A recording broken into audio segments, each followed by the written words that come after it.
My name is Najee Omar, and I'm a poet, performer, and educator. What inspired you to start writing poetry? I started writing poetry as early as I can remember, probably sometime in elementary school, maybe about in the third grade.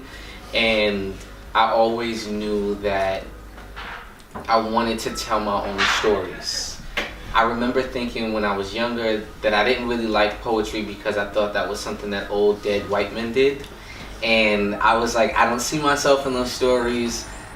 I don't see my community reflected in those stories. And so I wanted to find a way to tell the story the way I wanted to tell the story.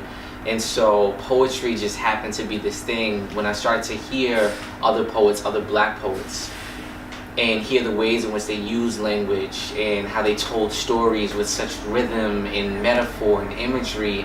I said, this sounds like something I want to do, and it's a way for me to really reach people in a way that's cool and fun with poetry. And I always like to say that I don't think that I found poetry, I believe poetry found me.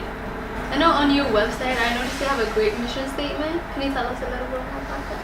Sure. So my personal philosophy is to cultivate the next generation of change agents, and I say one word at a time. And what I mean by that is I believe young people, you all really possess the fire, the intelligence, the wit, the determination, the stamina to really affect change in your personal lives and in your communities. And so I want to play a role in assisting you all, right? I feel like I just help facilitate the growth.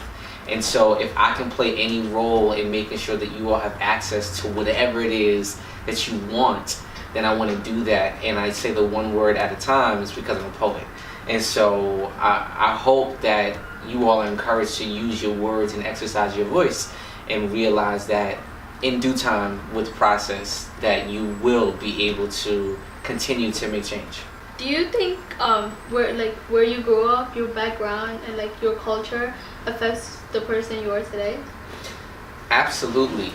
I am a proud Brooklyn born and bred resident product, right? And so I do firmly believe that growing up in Brooklyn in the early 90s really has shaped who I am today. I grew up in Fort Greene, Clinton Hill, and in Bed-Stuy, and I've watched the neighborhood change. I like to believe that Brooklyn is responsible for my book education and also my street education, and I think both of those have given me the creative edge that I have. It's given me the wit that I have. It's given me the drive.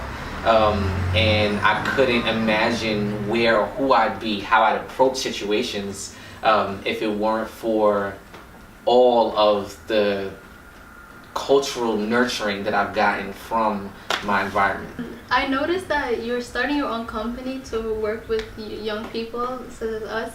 Can you tell us more about that? And Absolutely. What inspired you to start? Thank you for doing so much research on me. Wow, I feel honored to be here.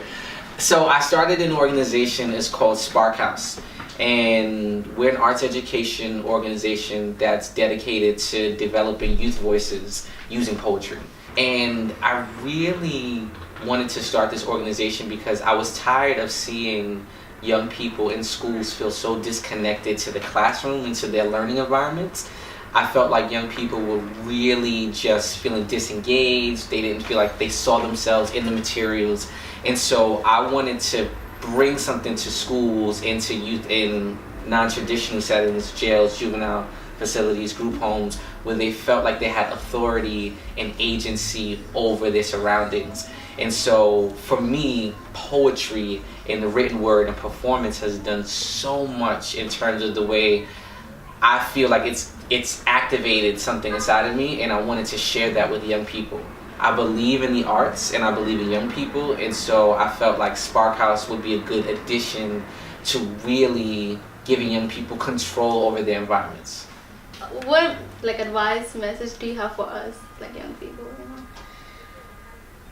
If I could tell young people anything, I would just say to listen to your voices, to believe in your voices, and to continue to exercise your voices.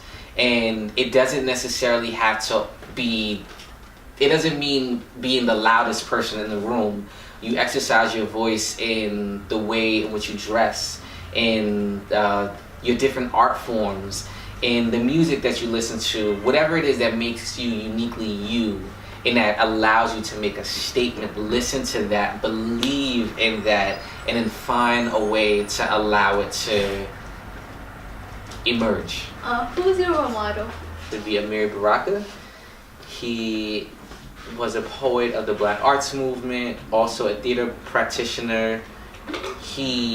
So while I love what he did with his discipline in terms of being a poet, a theater practitioner, which I see myself existing in both realms, I really appreciated the most how unapologetic he is with his voice. And he was just like, screw everyone and everything else. I'm gonna say what I want to say, no matter how difficult it makes you feel.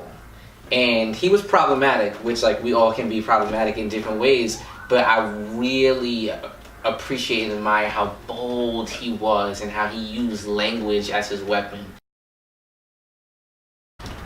Thank you so much for sharing your great experience and this great advice with us. Thank you for having me and being such a great interviewer.